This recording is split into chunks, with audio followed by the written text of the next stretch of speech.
Muito boa tarde. O Trilhas da Democracia continua dialogando sobre os jovens, as juventudes e a política, com 3 quadros jovens do Partido dos Trabalhadores.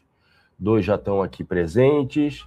O presidente do Partido dos Trabalhadores de Campina Grande, na Paraíba, Pedro Neto. Pedro, seja muito bem-vindo ao Trilhas da Democracia. É um prazer recebê-lo pela primeira vez aqui.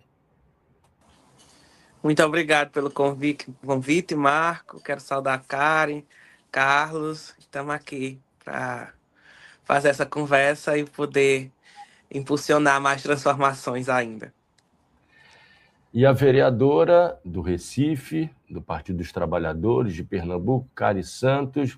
Cari, seja muito bem-vindo ao Trilhas da Democracia pela primeira vez. A gente vai voltar a se encontrar em outras oportunidades até as eleições de outubro e até a posse do próximo presidente da República, que todos esperamos que seja o presidente Lula para o 4º mandato. Seja muito bem-vinda, Karen. Muito obrigada, Marco, pela oportunidade. Gostaria de saudar o Pedro, o Carlos Eduardo, e vamos embora que essa pauta é muito importante para a gente discutir. Se tudo der certo, o presidente Lula vai ser reeleito. Se depender de Pernambuco, a gente vai ajudar a reeleger o presidente Lula e a Paraíba também, né, Pedro? Simbora, tamo junto. O terceiro convidado se encontra nesse momento na estrada. Assim que voltar o sinal dele, ele estará conosco. É o vereador de Cachoeirinha, cidade da região metropolitana de Porto Alegre, Leonardo da Costa. Em breve, esperemos que ele retorne. Mais uma vez, compartilhando aqui a condução desse Trilhas da Democracia desse domingo, Carlos Eduardo Pimenta, o advogado do escritório Normando Rodrigues Associados. Seja muito bem-vindo, Carlos. Obrigado aí pelo convite, mais uma vez aqui participando desse espaço. E saudar aí a Kari, o Pedro, e vamos lá, né? Vamos discutir um pouco aí. Bom, eu gostaria que nessa primeira parte do programa, Kari e Pedro fizessem uma análise dessa microconjuntura, iniciada com 3 acontecimentos. Né? Primeiro acontecimento, a bem-sucedida ida do presidente Lula aos Estados Unidos, a Washington, para se encontrar na Casa Branca com o presidente dos Estados Unidos, Donald Trump. Vão saindo relatos de como transcorreu essa conversa, de que ontem, hoje, eu escutei declarações de que no início da conversa, logo, o Trump teria perguntado a Lula que falasse um pouco da vida dele, e ele narrou que só foi comer o primeiro pedaço de pão quando tinha 7 anos, e acabou havendo uma interação, e Trump ficou impressionado com a capacidade de resiliência do presidente Lula. O segundo acontecimento, a pesquisa Genial Quest, publicado pela Folha de São Paulo, que aponta vitória do presidente Lula sobre o ainda pré-candidato à presidência da República pelo Partido Liberal, Bolsonaro Filho, Flávio Bolsonaro Filho. É sempre importante reiterar isso. Vencendo Lula no primeiro e no segundo turno, Lula à frente de Flávio Bolsonaro Filho, e as melhoras de avaliação, a melhora da avaliação do governo.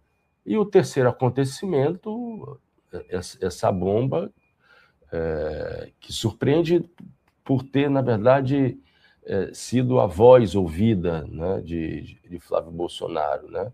Mas para quem conhece um pouco da política, da história da política no Rio de Janeiro, não é de se surpreender que isso aconteça com a família, alguém da família Bolsonaro. Né? O pedido de irmão para irmão, né, para que fossem complementados os 134 milhões de reais da produção desse filme que pouco promete, né? Dark Horse, que é um filme biografia sobre o seu genitor. Kari, começamos com você. Queria que você fizesse um pouco a análise desse momento, esse flash do momento em que a gente está vivendo hoje, nessa disputa que vai se encerrar só com a posse do próximo presidente da República. Não vai se encerrar, isso eu tenho uma forte desconfiança de que não vai se encerrar em 26 de outubro, salvo engano, que é a data do segundo turno das eleições. Por favor, Kari. Muito obrigada, Marco. A gente está vivendo um momento de atenção no Brasil. Acabei de dar uma entrevista hoje mais cedo dizendo que a tentativa de golpe de Estado, dia 8/1 de 2023, se dará de forma concreta a partir do momento que Flávio Bolsonaro assumir a presidência da República ou qualquer outro integrante do clã Bolsonaro. E é muito importante que a gente compreenda o risco, não só pela democracia, mas também para o povo brasileiro, com a ascensão da extrema-direita, com o fascismo, a moda brasileira que nós conhecemos como o bolsonarismo, nos faz se preocupar com o cenário atual do Brasil, porque a decisão política vai interferir nos próximos 4 anos do Brasil. E qual será essa construção? Por isso que é importante a construção em torno do nome do presidente Lula, as articulações necessárias para que a gente consiga fazer esse devido enfrentamento. O presidente Lula, que é uma grande liderança a nível mundial, internacional, dentro de um campo de diálogo, e que a gente nunca possa esconder e nem se afastar das nossas bandeiras históricas e de luta, e que a gente está tendo um grande avanço, né? O presidente Lula já está começando a acenar, já está começando a reverter alguns pontos de pesquisa, e isso é fruto também do que a gente consegue compreender dessa disputa da cadeira que vai se tratar na disputa eleitoral. Quem é que vai sentar nessa cadeira? A gente vê setores da direita, da extrema-direita nessa disputa. E dentro do próprio clã Bolsonaro, você vê uma ala de Michele, Valdemar Costa Neto, aí Silas Malafaia entrou nessa disputa, aí tem Eduardo Bolsonaro, Flávio Bolsonaro. Então, existe essa movimentação da direita e da extrema-direita, entendendo que Flávio Bolsonaro é um candidato jovem, diferente de atuação diante dos seus irmãos. O Carlos Bolsonaro não tem capacidade cognitiva de articulação, talvez não teria nem um controle emocional para tal, e a sociedade já desacredita dele enquanto uma figura para poder estar nesse lugar. Aí você vê Eduardo Bolsonaro, fugiu do Brasil, está nos Estados Unidos, a Laura é jovem, e o que sobra do clã Bolsonaro são 2 cadeiras, na verdade são 2 pessoas para uma única cadeira. Existe essa dúvida se é Michele, se é Flávio Bolsonaro, e por conta do último escândalo, abriu ainda um grande buraco para essa disputa eleitoral. Lembrando que, caso Flávio Bolsonaro seja eleito presidente da República, a gente abre um buraco para o crime organizado, para a milícia, para o fascismo no Brasil.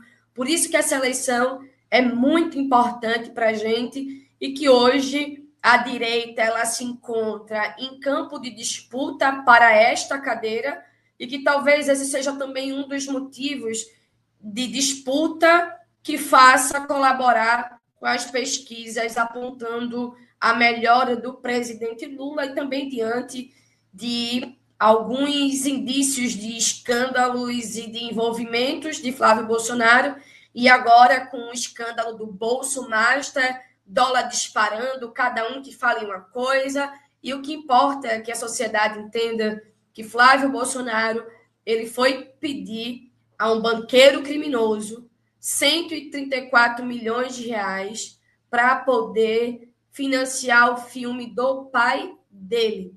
Dinheiro este que vem de um banqueiro que roubava dinheiro de aposentado e que também vem dinheiro público, com o Banco da Caixa, o Banco do Brasil, com o Banco Central.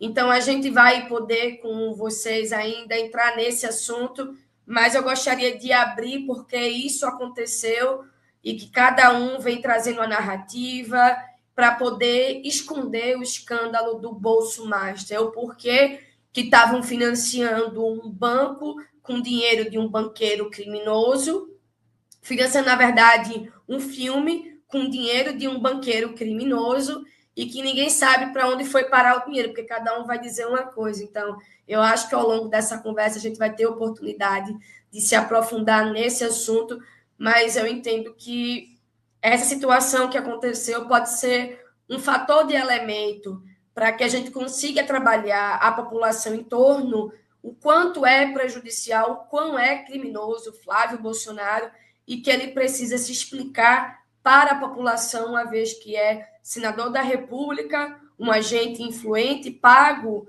o seu salário com dinheiro do povo e que precisa também, enquanto pré-candidato à presidência da República, explicar esse escândalo com um banqueiro criminoso que está preso por envolvimento no maior escândalo de corrupção do Brasil do sistema financeiro. É preciso dizer que uma dos movimentos táticos da extrema-direita e dos bolsonaros, depois do vazamento, não, depois da reportagem do The Intercept, foi, por um lado, sair em defesa da instalação da CPMI do caso Master, numa tentativa que foi a mesma tentativa feita na CPI do INSS, né?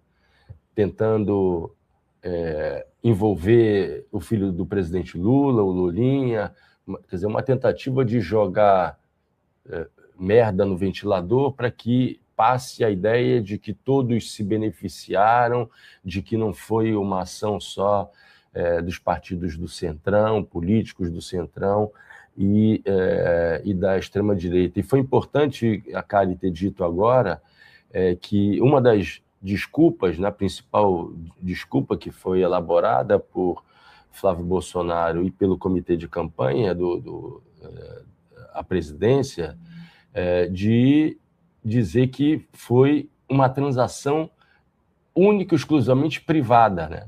Só agentes privados, né?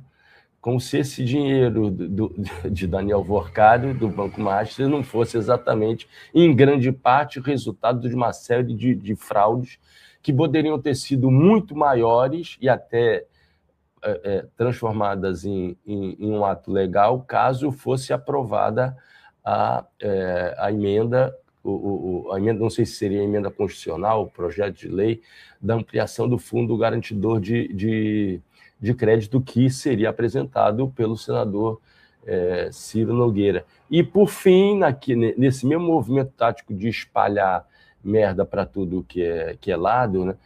Isso que começou a rolar de que Oliver Stone, o genial cineasta estadunidense, teria recebido também dinheiro de Worcário para fazer o documentário sobre Lula. Ou seja, né, são movimentos, se dizia um tempo, diversionistas, né, tentando desviar o assunto, né, do centro, que é o caráter bombástico desse áudio. Pedro, por favor. Eu estou lendo nesse momento, Marco, Kari, Carlos Eduardo, o segundo volume da biografia de Fernando Moraes sobre Lula.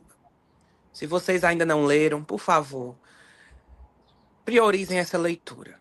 É um texto formidável e dá para nós a comprovação, o testemunho mais real da grandeza, da liderança, não só brasileira, nossa, mas global, planetária, que é Luiz Inácio Lula da Silva.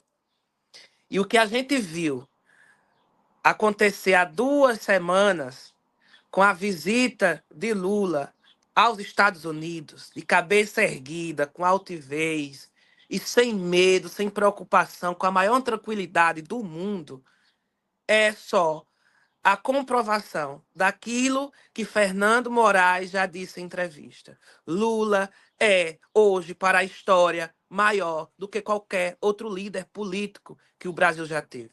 Maior, inclusive, do que Getúlio Vargas. Isso, dentro do ponto de vista da história, já é um consenso. Mas quem está dizendo é um homem que acompanhou, que testemunhou e que vem acompanhando há mais de 2 décadas esse cara que hoje, pela terceira vez, um fato inédito, ocupa a presidência da República e voltará em 2027 para complementar esse ciclo de reconstrução do nosso país. Então, tendo dito isso, a reeleição do presidente Lula não é somente, Kari, uma prioridade para o Partido dos Trabalhadores, não é só uma prioridade para a gente embelezar ainda mais a biografia do presidente Lula, porque ele merece essa vitória, mas é muito maior que isso. A reeleição de Lula em 2026 importa para o Brasil e para o mundo para que a gente dê um freio muito importante e significativo ao avanço da extrema-direita, que se organiza localmente e que se organiza globalmente. É um imperativo ético, eu tenho dito isso em todos os espaços que eu tenho ocupado. É um imperativo ético derrotarmos a extrema-direita no Brasil. Essa turma não pode vencer por nada essa eleição. Porque se eles vencem pela institucionalidade, pelos instrumentos da democracia, eles consolidam esse golpe que eles sonham há muito tempo. Flávio Bolsonaro não é mais quieto, não é mais calmo, não é mais controlado, não é mais democrático que Bolsonaro. Ele vem da mesma verve, ele porta o mesmo DNA de ódio, de violência, de terror e de corrupção. A família Bolsonaro ela é corrupta desde antes do seu ingresso na política. Bolsonaro foi expulso do Exército exatamente porque tentou armar um motim dentro das Forças Armadas. Então, o que a gente vê se desenhando hoje, o que vem à tona, o que aparece, só dá o maior testemunho disso. A família Bolsonaro é incompatível com a democracia, com a honestidade. Eles não têm compromisso algum com esse país.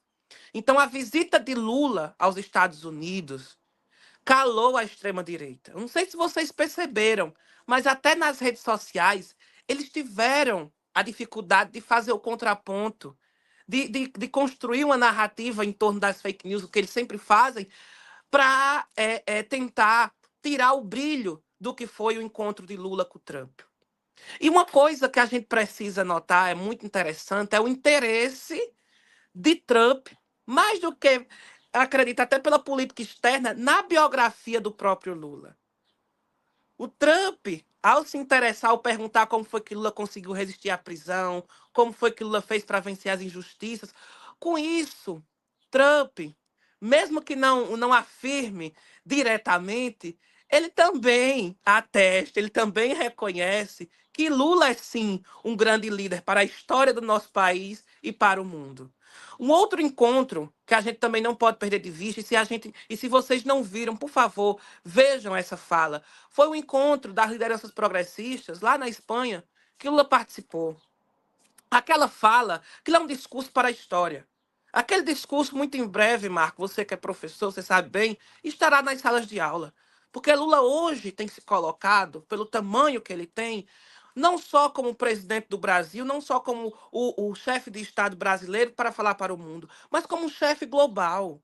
E o mundo reconhece isso, e Donald Trump acaba de reconhecer isso. E a família Bolsonaro ficou calada, porque Lula voltou para o Brasil mais sorridente do que foi, inclusive, deu essa recomendação, esse conselho para Trump sorrir mais, ter mais leveza. Ou seja, Lula foi dar aula a Trump dentro da Casa Branca.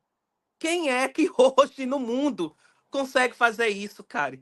Qual é o líder que consegue chegar diante desse, que provoca o mundo o tempo inteiro, que coloca a gente diante de uma instabilidade geopolítica nunca antes vista, eu digo desde o pós-guerra até aqui, que trava guerra com o mundo, que não tem um diálogo de paz, de cordialidade, diplomático com as demais potências, com os demais países. E veja, um homem sai da América Latina, do extremo da América do Sul, para falar em voz alta que a gente não se curva, que a gente não abre mão da nossa soberania e que as terras raras pertencem ao povo brasileiro. Só Lula. Então, hoje, a eleição de Lula, por isso e muito mais, é importante não para o Partido dos Trabalhadores, não somente para o campo popular e de esquerda, não somente para a biografia do presidente Lula. Importa para o Brasil, para a gente frear essa ameaça golpista, consolidar esse programa de reconstrução do nosso país, porque não foi pouca coisa. Nós estamos há 3 anos e 6 meses do governo Lula 3. Eles derrubaram em 4 anos esse país, eles saquearam esse país para conseguir, para garantir a reeleição do Bolsonaro e não conseguiram. Então, isso é um elemento importante para a gente pensar. Nós temos todas as condições de ganhar essa eleição. Porque nós ganhamos de Bolsonaro quando ele saqueou o país para garantir a sua reeleição. Não é possível que hoje, com tanta entrega, com tanta política pública que tem feito a vida do povo melhorar concretamente, o povo está comendo bem. O Bolsa Família tem dados, foi ampliado. O povo foi isentado do imposto de renda. A classe trabalhadora que ganha até 5 mil reais não paga mais imposto de renda. O presidente Lula prometeu isso em campanha e cumpriu, a despeito desse Congresso que trama o tempo inteiro, não contra o governo do presidente Lula, mas contra o povo brasileiro. É por isso que a gente precisa intensificar desde então, e consolidar isso em outubro, uma grande vitória dos nossos candidatos para a Câmara e para o Senado. É por isso que Cari Santos precisa ser eleita em Pernambuco. É por isso que na Paraíba nós precisamos eleger Ricardo Coutinho, Gabi Bevenuti e ampliar essa representação que a gente tem lá. Porque Lula só vai ter as condições necessárias de governar o Brasil e consolidar esse ciclo da melhor maneira possível se a gente tiver essa bancada forte, arrojada e comprometida com Lula, com este programa e com o nosso país. A gente precisa enterrar e sepultar também o pior congresso da nossa história. Para concluir, essa aliança, essa dobradinha do Banco Master com os Bolsonaros, o Bolsomaster, como o Cari bem nomeou aqui, para a gente é uma novidade interessante porque vazou um áudio, né? Mas a gente já sabia disso. A extrema-direita e o bolsonarismo, desde o começo, se tremem por inteiro diante dessas investigações, diante do que já vinha sendo apresentado, do que já vinha sendo mostrado. E agora, só para concluir mesmo, o rei está nu diante de um país inteiro. Não tem saída. Até porque Zema já publicou um vídeo que eles não gostaram. A justificativa dentro da própria família, a justificativa, a tentativa o álibi que eles têm montado não consegue dar liga. Não é um discurso, não é uma narrativa que eles conseguem unificar. E outra coisa, eles não estão pacificados entre eles. Então a crise é grande demais e sem precedentes. Por essa, talvez eles não esperassem. Mas é isso. O presidente Lula tem avançado na aprovação popular. O presidente Lula tem pautado o Congresso Nacional a despeito de toda a diversidade. A 6x1 vai ser votada por pressão do governo Lula, por prioridade do governo Lula. E daqui a pouco a gente também tem que votar, Cari, a tarifa zero. Nós precisamos entregar isso para o povo brasileiro. Não dá mais para o povo brasileiro pagar um transporte público caro e ineficiente.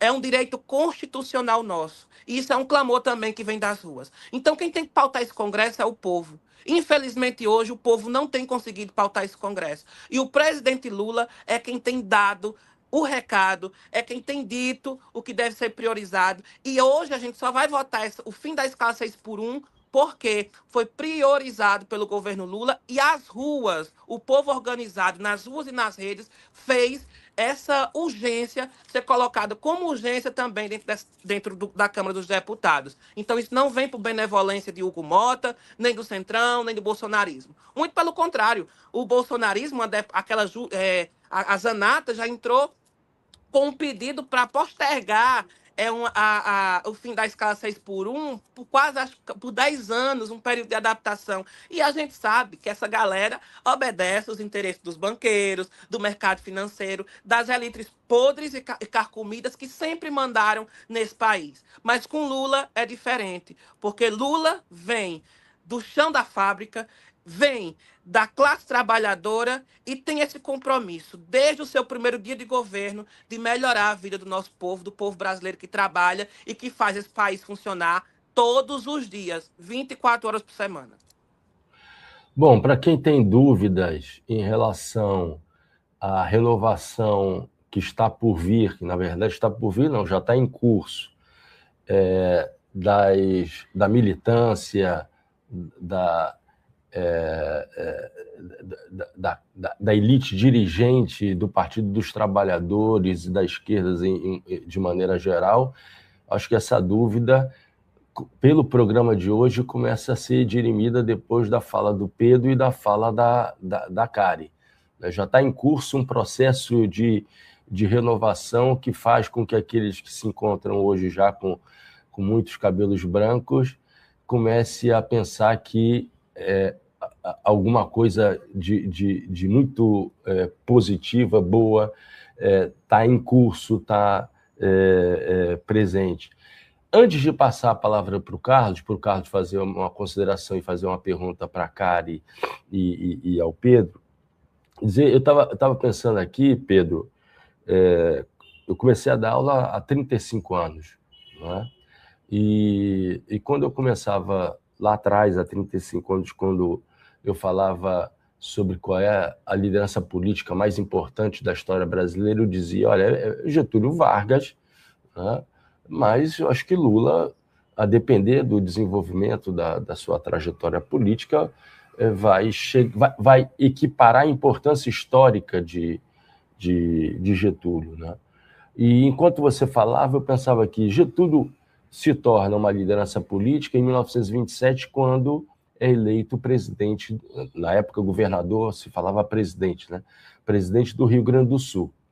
E, infelizmente, tirou a sua própria vida em 1954. Foram 27 anos, digamos, de vida política intensa.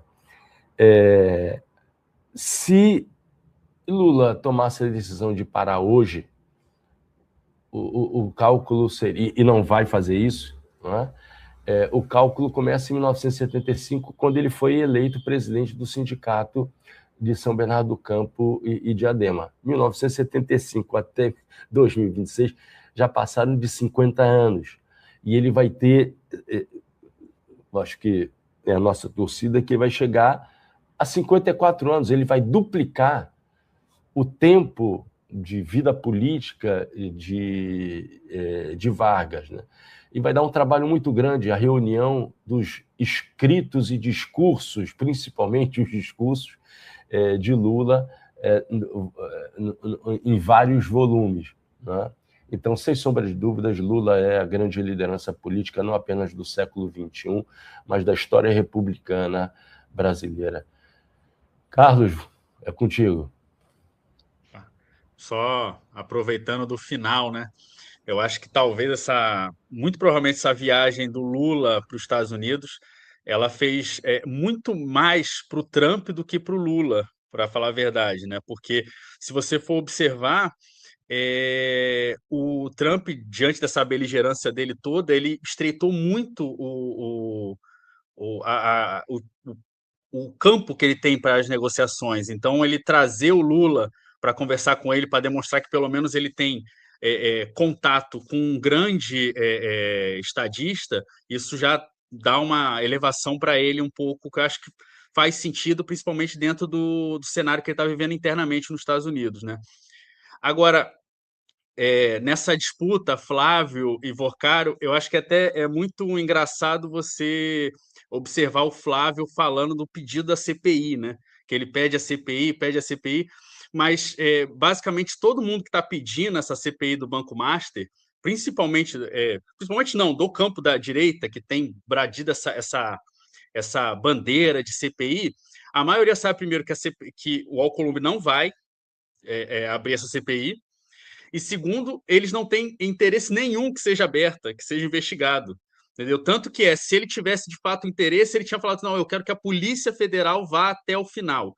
Ele só fala da CPI que ele sabe que não vai abrir, seja por conta da falta de interesse do Alcolumbre, que está tão sujo quanto qualquer outro ali, como também do período eleitoral que vai se arvorar agora. Então, é aquele pedido para abrir sabendo que não vai abrir. Né? Então, tem essa incoerência, né? Mas é aquilo, né? Como ele é um grande adepto do cinema nacional, um grande investidor do cinema nacional, a gente às vezes tem que também dar uma amenizada nas críticas, né? Porque na verdade é só o papel de um filho querendo homenagear o pai, né? E aí lembrando que o pai dele é um cara que armou um atentado terrorista no Rio de Janeiro por conta de aumento de salário, né? Em 1987. Então, assim, a família Bolsonaro tem os seus laços com o lado opositor, né? Com o lado da criminalidade há muito tempo atrás. E não vai ser agora que vai perder. E olha que ainda se chamava o movimento sindical, que fazia piquetes em porta de fábrica, de muito agressivo, né? É porque não sabem, né? Os que acusam não sabem essa história. E ontem, até pegando uma fala do Pedro, ontem o Flávio Bolsonaro ele deu a demonstração de que ele não é razoável, em momento algum, ele é tão brutal, tão violento quanto o pai. A forma como ele tratou, que ele caiu numa armadilha muito bem feita pelo Intercept, por sinal, a forma como ele cai e fala com o repórter que não sabe de nada, que é mentira, que ele dá aquele tchau para os jornalistas e menos para o militante, é muito parecido com a forma que o pai dele tratava a mídia durante seu mandato. Então, assim, se tinha alguém com alguma ilusão de que o Flávio Bolsonaro era um cara mais ponderado, essas dúvidas acho que caem por terra, né? Lembrando também, de novo, que foi o Flávio Bolsonaro que ele deu uma comenda quando era deputado estadual aqui no Rio de Janeiro para um dos maiores assassinos de aluguéis da milícia aqui do estado do Rio de Janeiro. Então, assim, é só para a gente elencar bem do que a gente está falando. E sobre o processo eleitoral desse ano, e aí até já um pouco já encaminhando para a minha pergunta, a gente tem observado, por exemplo, que a direita ela tem feito um planejamento muito robusto para ocupar o legislativo, principalmente o Senado. Né? Então, bem batendo no que também o Pedro e a Kari falaram, não adianta você só eleger o Lula se você não fizer campanha e não eleger também o legislativo, Senado, Câmara, as câmaras dos estados. A gente tem que fazer um processo para ocupar espaços no legislativo. Então, a gente tem observado, por exemplo, que o próprio Bolsonaro ele tem feito esticado seus tentáculos, né? Mandou filho para Santa Catarina, mandou o Hélio Bolsonaro, né, que é o Hélio Lopes, para Roraima, para se candidatar como senador por lá. Tem a possibilidade da Michelle Bolsonaro também em Brasília. Então, ou seja, a direita vem fazendo essa ramificação e esse aparato todo, né? E aí a minha pergunta é para vocês, bem direta, né? Como vocês estão se preparando para isso? Né? Como é que está sendo essa mobilização regional para poder também dar capilaridade para os candidatos, principalmente os candidatos jovens, né, que estão fazendo a primeira campanha? Como é que está sendo feito esse trabalho, essa dinâmica? Carlos, só para complementar, Kari é pré-candidata a deputada federal pelo PT no estado de Pernambuco. Pedro ainda não. Pedro disse que vai esperar um pouquinho antes de se lançar candidato. Então, Kari, como é que tu pensa em pautar a tua campanha que tudo leva a crer, estabelece um canal de diálogo aberto, franco, com vários setores da juventude? Por favor, Kari. É uma pergunta muito pertinente, né? A gente precisa fazer o debate da renovação geracional. Ele é importante numa perspectiva de futuro para a esquerda, para o Partido dos Trabalhadores, e o debate geracional não significa que os militantes históricos do nosso partido vão ser descartados, muito pelo contrário. A gente precisa respeitar aqueles e aquelas que construíram e que ainda contribuem com o nosso partido, mas o debate geracional ele é importante para que a gente entenda a política a longo prazo, não só um processo eleitoral. Talvez esse seja um dos problemas que a gente tem na política, de achar que o debate é só eleitoral e que só se faz na época da eleição e que a construção da gente é diariamente na base. Eu sou pré-candidata a deputada federal pelo Partido dos Trabalhadores, fui eleita vereadora da cidade do Recife, e antes de ser eleita vereadora, eu sempre fui uma liderança muito ativa nas redes sociais, nas bases, e me tornei uma liderança a nível nacional. E isso me possibilitou que eu chegasse à Câmara de Vereadores, sendo uma jovem parlamentar que não tinha sobrenome, que não tinha apadrinhamento, dinheiro, que não tinha a política tradicional operando para que eu pudesse ser eleita vereadora da cidade do Recife, uma capital importante. Você foi eleita com quantos votos? Eu tive 9.321. Teve muitos empecilhos para que eu conseguisse chegar a esse feito, mas eu tenho muito orgulho de dizer que nós conseguimos chegar até a Câmara de Vereadores. Eu sou a vereadora mais jovem da história do Partido dos Trabalhadores, quando eu disputei essa eleição, e o meu papel é bem claro e direto. Eu sou uma grande aliada e fiel escudeira do Partido dos Trabalhadores, do presidente Lula. Eu entendo que o PT é um instrumento de luta da classe trabalhadora. Nós vamos ter as nossas contradições, assim como tem contradição no movimento social, no movimento sindical, na vida humana, mas que o PT ele é, de fato, o maior instrumento de luta. Não é à toa que nós conseguimos 5 mandatos à presidência da República para poder transformar a vida do povo.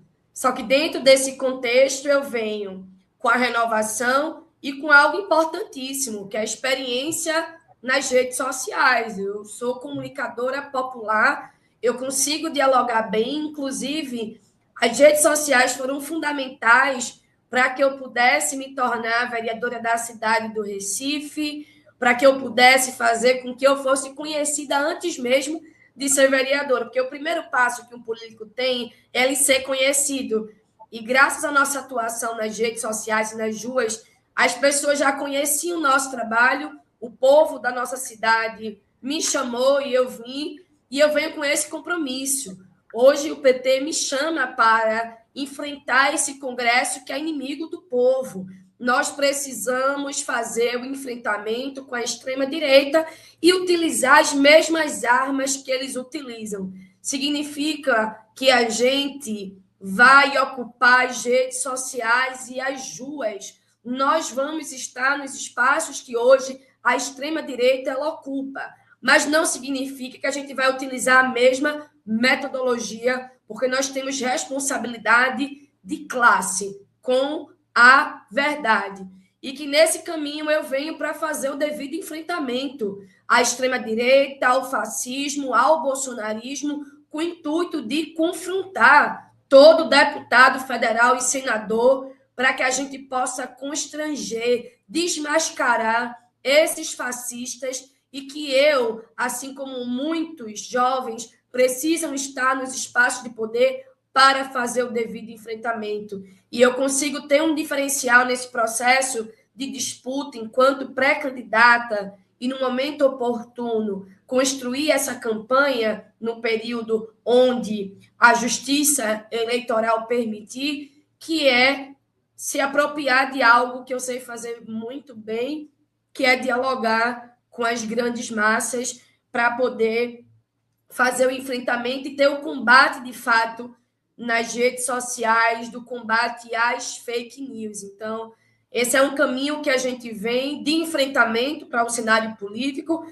e é lógico que o nosso maior compromisso é com o povo brasileiro, com o povo de Pernambuco, continuar meu trabalho enquanto vereadora da minha cidade, mas que a gente precisa apontar onde está o problema. A gente precisa enfrentar e ter coragem, botar a cara para bater, gritar com quem precisar, receber grito, ir para cima, porque o fascismo está aí. E se a gente não avançar e ocupar, eles vão ocupar esse espaço. E ele ocupando o espaço, tudo aquilo que a gente teve que reconstruir, eles vão desmontar num piscar de olho e o nosso povo vai sofrer. Então, em compromisso com o povo da minha cidade, do meu estado, com o povo brasileiro, que eu venho para esse enfrentamento. A gente vai fazer a direita sangrar no Congresso Nacional. Kari, antes de passar a palavra ao Pedro, o que diferencia você que tem, apesar de jovem, uma grande experiência nas redes? O que diferencia a forma de falar, né, de alguém situado à esquerda e alguém situado à extrema-direita do espectro político? Tanto na forma quanto no conteúdo. No conteúdo. Eu acredito que esse processo ele precisa ser lido com a interpretação no que tange ao novo fato que a gente está lidando, que é as redes sociais, que hoje não é mais novo, porque a gente já está tentando se habituar com esse mecanismo de comunicação. O problema é que em 2018, e inclusive lá em 2013, as redes sociais nos ensinaram algo que a gente deveria fazer e que a gente ignorou lá em 2013, quando eclodiu o ovo da serpente, que as pessoas achavam que era por conta de 20 centavos e que foi por conta da passagem e que daí surge o MBL, e hoje a gente tem um partido fascista, que é o Missão. Então, eles vieram desse local, 2013, 2018, utilizando as redes sociais para poder se comunicar. Lógico que existe uma diferença. Existe um financiamento desses grupos, dos setores financeiros de direcionamento para que sejam ocupadas as redes sociais e que tenha a propagação de fake news, mas o problema é que a esquerda tem uma aversão, como se não entendesse que existem novas formas de fazer política. A política ela vai se reinventando. Antigamente, a gente fazia política com panfleto, com jornal, tinha rádio, tinha TV, mas hoje nós temos um celular. É uma ferramenta que nós levamos para todo lugar e que, durante muito tempo, a esquerda quis ignorar. E a gente já não tinha os grandes monopólios favoráveis à nossa narrativa, ao nosso entendimento, à nossa ideologia, a forma como a gente quer construir uma sociedade mais justa e igualitária. Como se não bastasse não ter os grandes monopólios da comunicação. A gente não tem um setor financeiro direcionado para a gente, aí a direita ocupa o espaço nas redes sociais e quando a gente tenta ocupar, tem umas coisas dizendo, não é esse caminho. Existem caminhos que precisam ser tomados. Ocupar as redes sociais e as ruas é fundamental. Agora, existe uma diferença entre a forma como a esquerda se comunica e a forma como a direita se comunica. Lógico que o debate que a esquerda faz ele é muito mais aprofundado, com mais embasamento, é necessário a gente trabalhar, mas a gente fica muitas vezes apegado numa questão muito acadêmica, muito num debate ao nosso entorno, e se esquece que a comunicação ela se faz quando a gente escuta. E a direita ela sabe escutar muito bem, né? À toa que a direita ela tem um grande potencial na comunicação, porque ela sabe o que as pessoas pensam, sabe exatamente de que forma vai atingir. Eu vou te dar um exemplo muito importante, Marco. Quando surgiu esse escândalo do Banco Master com Flávio Bolsonaro, o que foi que ele disse? O dinheiro que eu estou utilizando não é o dinheiro da Lei Rouanet, é um dinheiro privado. Ele utilizou duas palavras-chave. Ele sabe que no imaginário das pessoas, a Lei Rouanet é algo ruim.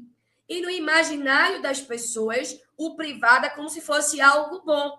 Então, aquilo que é dito pela direita faz parte de algo que alimenta sentimentos que já existem na sociedade e que muitas vezes a esquerda tenta ignorar esse sentimento.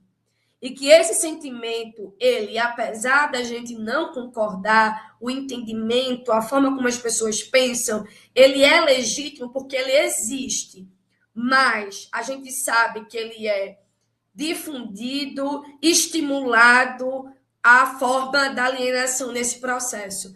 E a comunicação não se dá sem escuta, sem o toque, sem um abraço, sem interação, seja isso nas ruas e nas redes.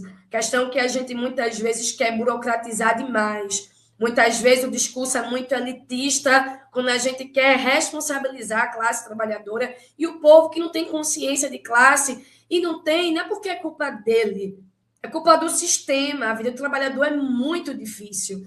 E quando a gente chega com esse ar acadêmico de superioridade, de elitismo, de apontar com quem a gente está dialogando.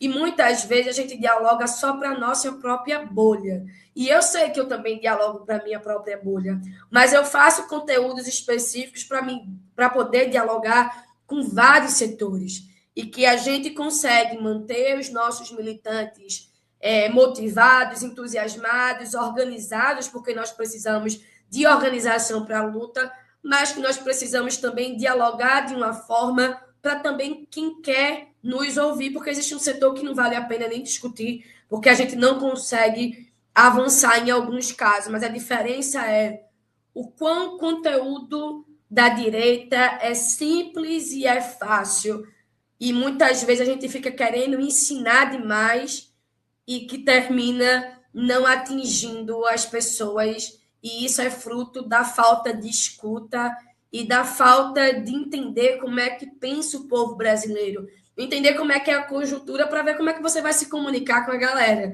Então, a comunicação ela é fundamental.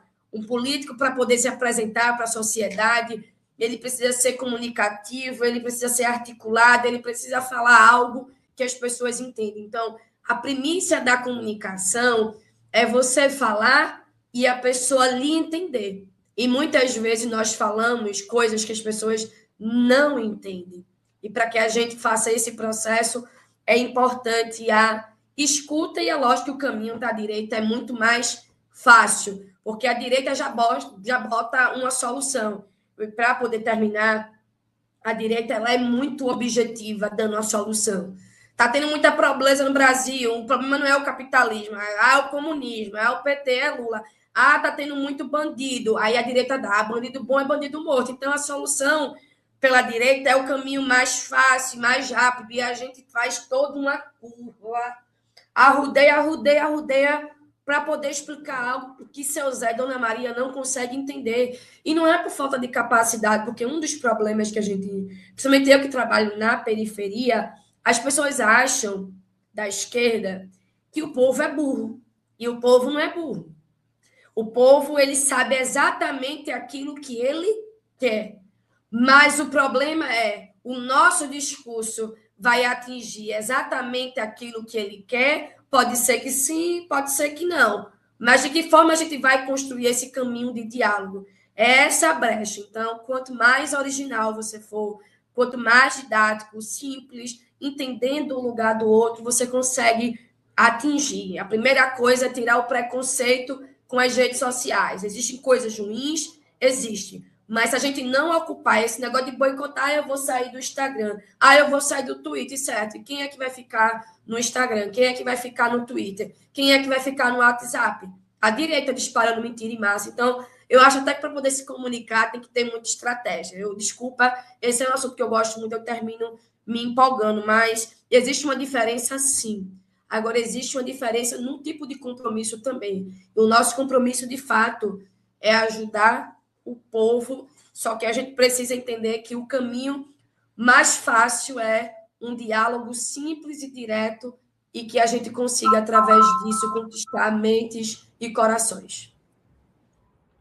Olha, confesso que quando o Cari falou que a gente tem o hábito de fazer um arrodeio, eu vesti, a carapuça coube perfeitamente aqui na minha cabeça. Isso é o Banco do Brasil me infernizando aqui, não para de ligar. Pedro, para você também? Tem que levar essa solicitação ao presidente do Banco do Brasil, ao governador, parar de ficar infernizando com ligações sem fim, né? Pedro, eu queria que tu respondesse, por gentileza, a pergunta do Carlos, mas pegando a reflexão da Cari, né? As esquerdas tiveram um método nos anos 60, 70, até os anos 80, que era o método da Igreja Católica renovada do Papa João XXIII, que era o ver, julgar e agir, né? Que era o método utilizado nas comunidades eclesiais de base, né? Na sequência, no mesmo espírito, a crítica de Paulo Freire à educação bancária, aquela em que só há um vetor, né?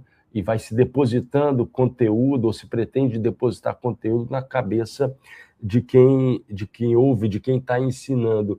Pedro, é possível, está em curso a elaboração de uma outra metodologia que nasce de vocês, né? da juventude, de uma juventude que quer transformar, e que, como o Cari disse, quer dizer, o povo não é burro, o povo é inteligente, né? Ele só quer dialogar, ele não quer se sentir no local, ele quer ser escutado, né? Está em curso a elaboração de uma nova metodologia para esse contato que tem como elemento novo esse desenvolvimento brutal da ciência e tecnologia por meio das redes.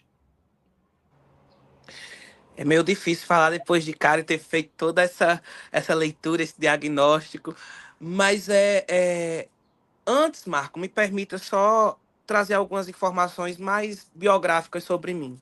Eu chego ao Partido dos Trabalhadores em 2019. Lula estava preso, nós estávamos em luta, nós estávamos nas redes, nas ruas, lutando pela liberdade de Lula, porque nós sabíamos desde o princípio que aquilo ali era um processo fraudulento, injusto, e que Lula, de fato, era inocente. Coisa que Donald Trump nem Bolsonaro são. Trump se interessa em saber como foi a prisão de Lula, porque ele sabe que quando sair da Casa Branca, o bicho vai pegar pro lado dele. Ele sabe disso. Enfim, mas eu chego ao Partido dos Trabalhadores num momento muito difícil. Num momento, Cari, que ninguém queria vestir vermelho. Num momento em que ninguém queria ostentar essa estrelinha que a gente usa no peito, que a gente tem muito orgulho e que está aí na sua estante. E está aqui na minha também, só que é pequenininha, não dá para ver. Eu cheguei no Partido dos Trabalhadores num momento muito crítico para nós e para o nosso país, e para a nossa maior liderança. Diziam dia e noite que era a última pá de terra que faltava para enterrar e sepultar de vez o Partido dos Trabalhadores. E nós demonstramos e mostramos que nós não morremos fácil, não. Porque nascemos das mãos e dos sonhos da classe trabalhadora organizada desse país. Isso é o que nos sustenta. No dia que o Partido dos Trabalhadores perder essa referência histórica e esse sentido de existência, pode fechar. Porque para ocupar o lugar de um partido cartorial, já tem o Centrão, já tem a extrema-direita, já tem esses aí. E somos nós que somos essa barreira de contenção. Nós chegamos aqui para honrar a nossa história e avançar o PT naquilo que precisa ser avançado. Esse momento histórico que deu origem ao Partido dos Trabalhadores não faz mais sentido no Brasil do ano da graça de 2026. Nós honramos, nós nos apropriamos, mas nós temos que ter a grandeza e a humildade de entender que o mundo mudou muito e o Brasil também. As redes sociais, elas modificaram a forma de fazer política, de comunicar e de atrair o povo. E Kari já falou sobre isso, eu não vou repetir o que ela já disse. Ela tem total razão. As juventudes estão em disputa, a gente não pode perder isso de vista. Saiu uma pesquisa recentemente que a juventude anda mais conservadora e tal. Peraí, para além desse preconceito do que a manchete mostra pra gente, vamos sentar, vamos conversar, vamos ouvir. Eu sou um jovem que vem de uma periferia muito esquecida, que fica na entrada de Campina Grande, às margens da BR-230, dessa transamazônica que nasce na Paraíba, lá em Cabedelo, e termina lá na Amazônia, nos confins da Amazônia. Eu sei, eu tenho consciência disso. O quanto foi importante, Kari, o ônibus amarelinho dos caminhos da escola chegar aqui na minha porta para me levar para estudar na rua. A gente diz estudar na rua porque eu saí da minha comunidade para estudar na cidade. Para ter uma educação de qualidade, pública de qualidade. Porque, infelizmente, a educação pública é desigual dentro da própria esfera da educação pública. A gente tem que fazer esse debate, a gente tem que enfrentar isso também. Então, caminhos da escola me levou longe, me levou para a escola na rua e mudou toda a perspectiva de vida que eu tinha. Eu vivo hoje ainda na minha comunidade e os jovens da minha geração, meus amigos de infância, não chegaram à universidade porque não tinham o sonho. Esse sonho não chegou para eles, essa possibilidade, essa coisa real que existe, que não é tão longe assim, que a gente pode ocupar esse lugar, inclusive pelas políticas públicas de ações afirmativas dos nossos governos. Ainda tem uma juventude que essa política que transformou o Brasil, que tem transformado a universidade, que tem mudado a vida de milhões e milhões de jovens brasileiros, e ainda não alcança todo mundo. A gente tem que ter consciência disso. Quando eu saí daqui, da minha comunidade, para estudar na rua, muita gente criticava a minha mãe porque eu estava indo. Como é que ela tinha coragem de me deixar ir para estudar longe, estudar fora, sabe? Mas antes do caminho da escola me alcançar, quem me alcançou também foi o Bolsa Família. Então eu digo isso sem nenhuma vaidade e sem nenhuma outra pretensão, mas se o PT, cara, quiser me pegar como protótipo, como tipo ideal do potencial transformador das nossas políticas, eu estou aqui, eu sou resultado disso. Eu só estou aqui hoje nessa live com vocês e falando enquanto presidente do Partido dos Trabalhadores de Campina Grande, sendo um dos mais jovens eleito no último PED em todo o país, é porque antes o Partido dos Trabalhadores me alcançou com as suas políticas públicas que transformaram a minha vida e a de milhões de jovens brasileiros. Então é isso que a gente tem que saber comunicar para a juventude. Eu sou cientista social formado pela Universidade Federal de Campina Grande. E hoje estou concluindo o curso de psicologia também na Universidade Federal de Campina Grande. Pelas cotas, pelas políticas de ações afirmativas dos nossos governos. Eu tenho que chegar aqui na minha quebrada e em outras quebradas, escutar e saber o que é que a juventude quer, o que é que a juventude está pensando. E saber comunicar o que era o Brasil antes das cotas e o que é o Brasil hoje. E dizer para a nossa juventude que essa elite escravocrata, que é a mesma de 500 anos atrás, não mudou. Os herdeiros estão nos mesmos lugares. Hoje em bonitinhos, arrumadinhos, tipo Faria Limer, mas são os mesmos herdeiros, são os mesmos sobrenomes. Só estão nessas posições de poder e privilégio até hoje porque herdaram todo o capital acumulado pela escravidão. Meus ancestrais foram escravizados. Eu sou a primeira geração da minha família a chegar em tal universidade pública. Porque a universidade pública nesse país foi um projeto feito pelas elites para os seus filhos. Nunca para a gente. Nunca, nunca, nunca. Então é isso que a gente tem que comunicar com a galera. E sabe quem tem feito isso? Melhor do que a gente enquanto partido, cara? É o hip hop. São as batalhas. É lá que a gente deve estar. São os slams. É lá, Marco, que a gente tem que chegar junto. Eu estive, massa demais, massa demais. Eu estive há 2 semanas, um companheiro nosso, o professor Alarcon, graduou aqui do PT de Campina Grande, me convidou, ele é o coordenador do curso de História da UFCG. Ele me convidou para uma batalha que acontece dentro do campus da UFCG aqui em Campina Grande. E eu fui. E eu levei comigo um companheiro nosso aqui do Partido dos Trabalhadores da Paraíba, Flávio Brasileiro, que é pré-candidato a deputado estadual. Ele é um jovem ativista por cidades mais justas e hoje serve ao nosso país lá no Ministério das Cidades, no programa Periferia Viva. E eu trouxe Flávio para Campina e nós fomos juntos ver essa batalha. A gente teve uma aula de política, a gente teve uma aula de democracia, a gente teve uma aula sobre as desgraças que produziram nesse país. E a gente também teve uma aula de esperança do que esse país pode ser. Então a juventude é potência. E aí o melhor de tudo foi... Isso foi na segunda-feira, entre a quarta e a quinta-feira da mesma semana, eu recebi uma ligação do professor Alarcon, um áudio, na verdade, ele dizendo para mim, Kari, que a semana inteira os alunos repercutiram que estava lá presente o presidente do PT de Campina Grande, que é um menino, e o outro menino do Ministério das Cidades, que estava lá para assistir, para prestigiar aquela apresentação. É aí que a gente deve estar, sabe? É com essa juventude que morre, que sangra todos os dias na periferia que a gente tem que estar. Sabe por quê? E aí eu quero entrar num campo, bem rapidamente mesmo, Carlos, da segurança pública. Quem tem moral para falar de segurança... Pedro, Oi? olha, infelizmente eu vou ter que te cortar, porque o nosso tempo terminou. Ah, que pena, a conversa estava tão boa. Agora eu já estou com um convite preparado para vocês dois.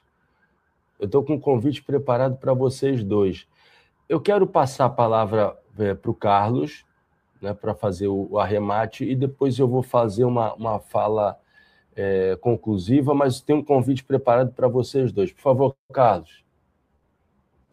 Bem breve aqui, é aquilo, né? Acho que dava um programa com cada um dos dois, né? Dava para fazer uma continuidade aí, porque são muitos assuntos, né? Aí acaba se combinando. Gente, eu vou já me despedir aqui, agradecer pela participação. Eu acho que eu saio daqui com um monte de anotação, né, de tudo que foi falado, e até assim fazer uma última provocação, mas eu não quero resposta não, tá? É só para falar assim, talvez a gente esteja vivendo de fato a eleição da consolidação do algoritmo, né? Para o bem ou para o mal. Aí vai depender, como a Kari falou, como a gente vai utilizar isso, né? Então, assim, vai ser uma eleição que a gente vai ter que botar. Eu falei isso na última participação e é bom sempre repetir. A gente vai ter que botar o pé no chão, na lama, pisar, bater o barro e conversar com o povo cada vez mais, seja por rede social, seja presencialmente. Acho que a gente vai ter que gastar uma lenha aí para poder não só eleger o Lula, como também fazer um legislativo forte que dê para auxiliar o Lula durante o seu quarto mandato, se tudo der certo. Tá? Então, assim, agradeço a participação do Pedro, da Kari. Infelizmente, infelizmente o Léo não pôde participar, mas eu acho que talvez ficasse muito... Talvez a discussão tivesse que ter ainda mais tempo para poder, então acho que talvez foi uma infelicidade que auxiliou aqui os debates e deu mais tempo de fala para todo mundo. Tá? Então, muito obrigado aí pela participação e até a próxima, gente. Muito obrigado pelo convite. Kari, Pedro e Carlos, hoje é dia 15 de maio, esse programa está sendo gravado na sexta-feira, por volta das 16 horas do dia 15 de maio, e está indo ao ar no domingo, entre 15 e 16 horas. Domingo será 17 de maio, que é véspera do meu aniversário. Eu farei 59 anos no dia 18 de maio. Sou um pré-idoso, né? E gostaria de dizer a vocês dois, Kari e Pedro, que vocês me deram um gigantesco presente de aniversário. Eu realmente me emocionei, porque eu estou muito gripado, entendeu? E aí estão correndo aqui lágrimas, e a um determinado momento eram lágrimas da coriza, né, que está saindo pelo olho, porque foi uma gripe forte, e lágrimas de emoção devido à fala de vocês dois. Realmente, com vocês eu consegui concretizar aquilo que se fala muito, né? Do esperançar. Vocês são o esperançar em forma concreta, né? de uma juventude em que se pode confiar. Eu vou fazer o convite em off para vocês dois. O Trilhas, muito obrigado, Pedro, muito obrigado, Kari. Um grande abraço, Carlos. Boa continuidade de domingo para a nossa audiência. E continuem acompanhando o Trilhas da Democracia na TV 247, sempre aos sábados, às 17 horas, e aos domingos, às 15 horas. Até lá. Um grande abraço. Obrigada, Marco. Obrigado. Tchau, Pedro. Tchau, Carlos. Tchau, Cari. Foi um prazer. Muito Tchau, obrigado. gente. Muito obrigado. Tchau, tchau.